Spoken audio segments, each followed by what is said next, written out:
శ్వేత తులసి చెట్టు, ఆ పక్కన శివాలయము, ఆ శివాలయంలో లింగం ఉన్నటువంటి లింగము కూడా ఒక అద్భుతం అండి నిజంగా. అది ఎలా అంటే అది వెలిసిన లింగం, అది మనం ఎవరో చేతులతో చెక్కే లింగం అయితే కాదు. అలానే దానికి పక్కన ఒక బ్రహ్మ గుడి ఒకటి ఉంది.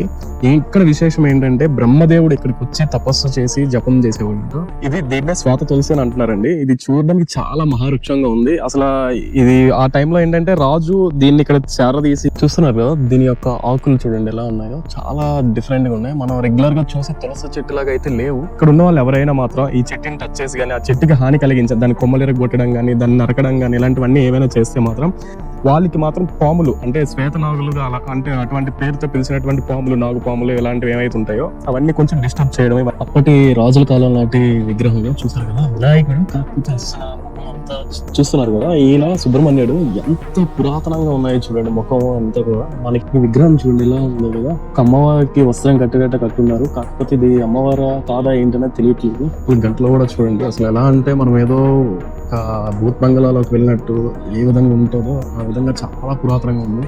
ఇక్కడ ఈ గుడి యొక్క చరిత్ర చెక్ పెట్టున్నారు అంతా కూడా చూడండి. ఈ గుడిని ఎలాగ ప్రతిష్ఠించారు, ఎవరు ప్రతిష్ఠించారు, ఏ విధంగా. దీని శివాలయం లోపల ఇది చూడండి, శివుడు చాలా లోపలికి ఉన్నాడు. స్టోన్ చూస్తే మనకి ఎలా ఉంది, కాశీలో ఉండే విధంగా ఉంది. చాలా పురాతనంగా ఉంది, చూస్తున్నారు కదా.